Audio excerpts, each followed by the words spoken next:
Hello folks, I hope that you are having just a great day today, keeping yourself safe in our modern COVID world today. Today I want to take another look at Clark Ashton Smith. I've been taking a little bit of a look into his stuff, reading some stories I haven't read before by the gentleman. And today we want to take a look at another story that's in this collection. This is a collection that's published by Nightshade Books. This is the third volume in this collection. This publishes all of his short stories. And so you can take a look at him and get a deeper appreciation for his speculative fiction that's in science fiction, horror, fantasy, and occasionally some other stuff too, here and there. But he mainly wrote those three genres. So we'll be taking a look. One of the things I want to take a look at is the Second Internment, which I just read for you earlier today. It's a 10-page story in this. I'll see if I can find it for you online for free, but most of his stuff still is a copyright, so I'll just check to make sure.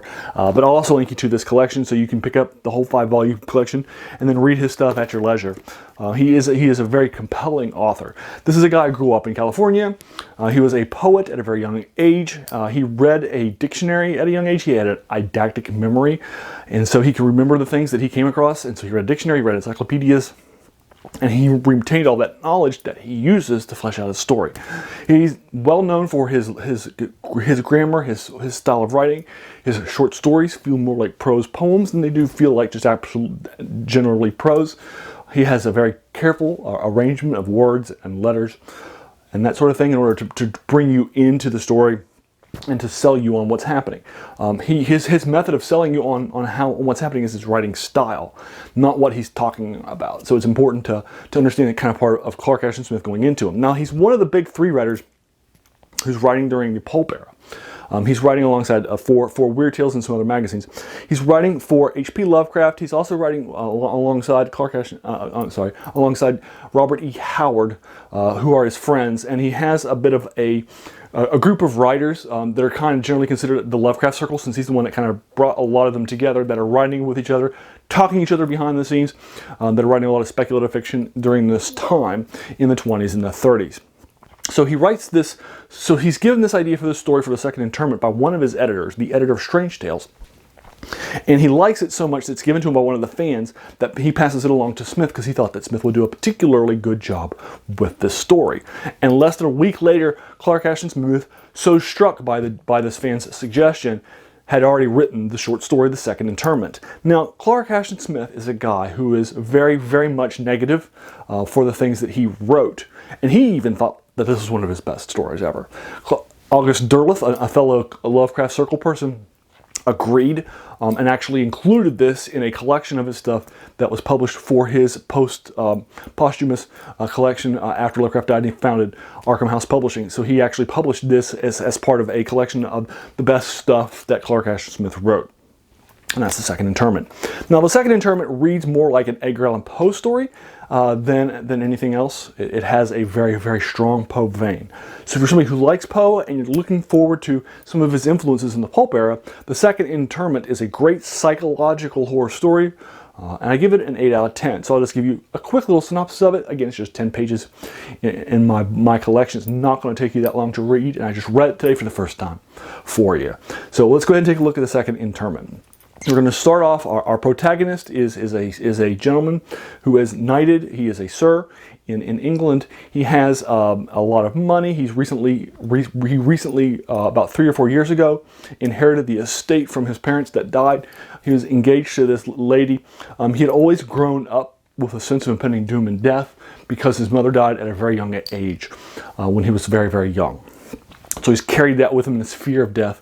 But while he was engaged to this woman, a lot of that stuff that his fear that he'd been carrying with him all of his life had been set aside. And he was able to sort of embrace sort of a new life with her as a young adult. Then his father dies, and then he inherits the estate. And then right after that happens, about shortly thereafter, he's going to have an illness. And he's going to awaken in a coffin, and he will, from a sickness that he had. He is told that he was just interned for 5 or 6 minutes, but to him it feels like a lifetime. And he came out of it a little bit crazy, a little bit mad, and a little bit demented. He was yelling and so forth, and as the people overheard him as they were leaving the funeral, and his internment therein, they heard him, and so they got back and rescued him before too long had actually passed. And certainly it couldn't have been that long, or else he would have died from asphyxiation. So the facts back up. But to him, it felt like a lifetime, and he came out very, very changed. It ruins his relationship with his fiancée. She'll leave him. It ruins his relationship with other people, like his servants, his brother.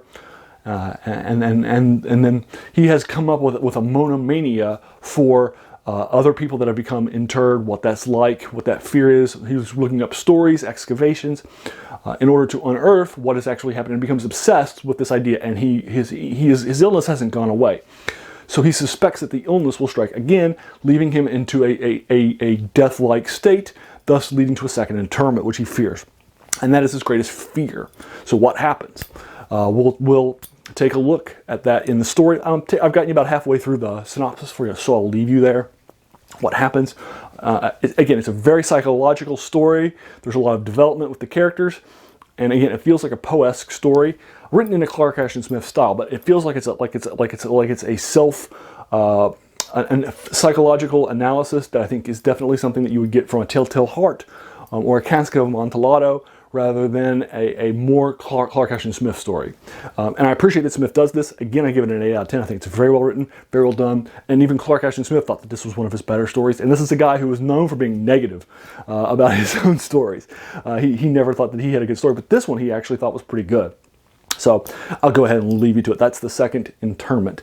Have you read it? Have you heard about it? What'd you think of it? I'd be happy to engage you with it in the comments below. If you agreed or disagreed with anything here that we're talking about, I'm happy to engage you with those further. If you enjoyed this video, please feel encouraged to hit the subscribe button, because there's going to be so many more like these to follow. And finally, hey, I just want to take a moment and thank you for taking some time out of your day and investing in my video. We all have so many things happening with us, and we're being pulled in so many different directions, right? So the fact that you spent this time with me is incredibly humbling, and I really do appreciate it. So thanks again, and have a great day.